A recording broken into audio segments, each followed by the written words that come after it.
first thing he noticed were the eyes, two dim red points hovering just above the tree line. They didn't blink. They didn't sway. They just watched him, glowing faintly in the endless dark, as if waiting for him to make the next move. West Virginia's hills roll like waves frozen in time.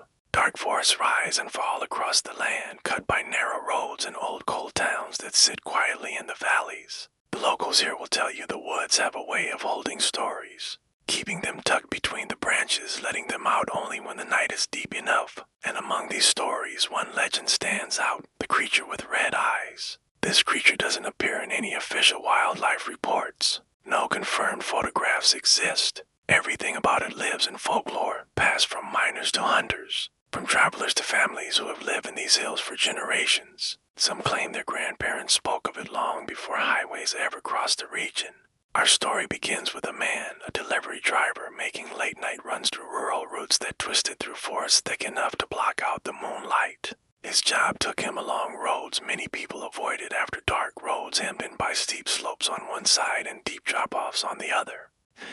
He'd grown used to the quiet, comfortable with the hum of his engine and the rhythm of distant frogs singing in the hollows. It was close to midnight when he saw the first pair of lights. At least, he thought they were lights. Two dim red dots hovered at the edge of the road ahead, just above the height of a man's shoulders. They didn't brighten or dim the way taillights do. They didn't move with the swaying motion of an animal. They simply glowed steady, still, unnatural. He slowed the truck, his heart starting to beat just a little faster. But the lights did not move away. At first, he tried to reason it away. Maybe it was a reflector stuck on a tree trunk. But as he approached, the red dots shifted ever so slightly, like eyes tracking his movement.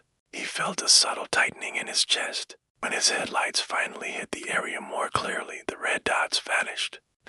He exhaled, convincing himself it was just a trick of the fog, maybe some mist rising off the ground. Everyone in the region knew the hills often created strange reflections. He continued driving, trying to put it out of his mind. But then, about a mile later, he saw them again.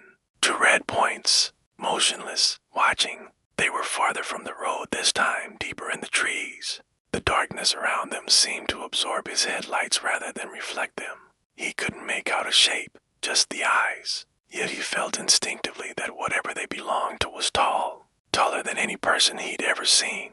He gripped the wheel with both hands and pressed the accelerator, his casual drive now turning into a nervous escape. As he passed the spot, the forest fell silent. The frogs stopped their chorus. The insects quieted. Even the wind seemed to disappear. That sudden, absolute stillness unsettled him more than the eyes themselves. It felt like the entire world was holding its breath. Folklore across West Virginia describes that exact same silence. Hunters say the forest goes hollow when the creature appears. Miners who once worked deep in the mountains reported feeling watched by something just beyond the reach of their lamplight. It was all speculation, of course, just memories and stories blurred by generations. But the delivery driver had never believed any of it. Not until now. He continued driving, his eyes fixed on the road, trying to ignore the prickling sensation on the back of his neck. Miles later, he approached an old bridge, a narrow metal structure that dated back decades. Locals often joked it groaned like a tired giant when cars crossed. As he neared it, he felt an inexplicable urge to slow down. A feeling of deep dread washing over him, and then he saw them for the third time. The red eyes appeared again. This time they were on the bridge, two dim points hovering several feet above the railing, perfectly centered in his lane.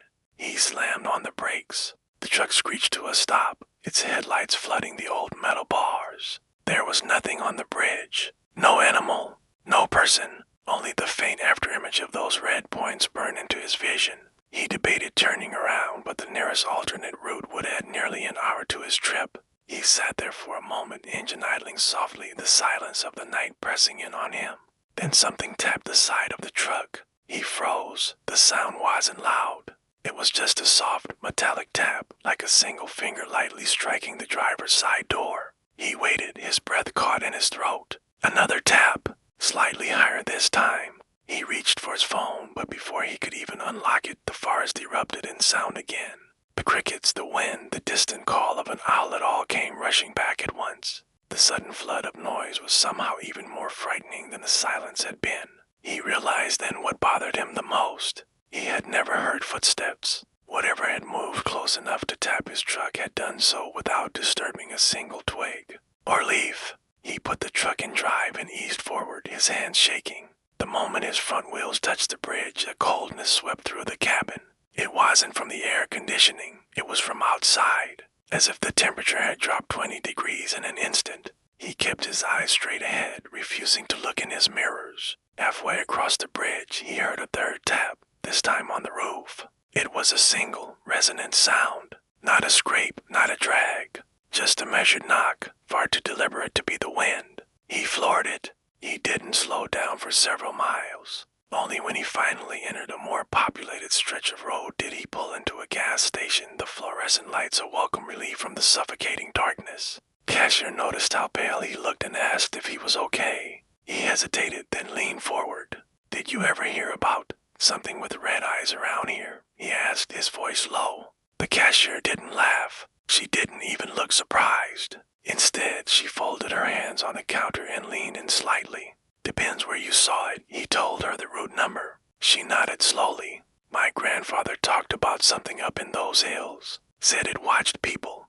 Never chased them, never attacked. Just watched." The driver swallowed hard. "Does anyone know what it is?" "No," she replied softly. "Some say it's an old miner who lost his way. Some say it's something older than the towns themselves. Some just say it's the forest playing tricks on you." She paused, her eyes meeting his. "But my grandfather said one thing that always stuck with me." "What?" he asked. "If you ever see the eyes 3 times in one night, don't let it see your face." She wouldn't explain what that meant. The driver finished his shift just before dawn, unable to shake the feeling that something had followed him, not physically, but in the edges of his memory. For weeks afterward, he avoided that route entirely. People who hear his story offer different explanations. Some say the eyes belong to an owl, its retinas reflecting red in the headlights. Others say the mist in the hollows plays tricks on the mind. Scientists note that atmospheric conditions in the Appalachian region can distort light in unusual ways.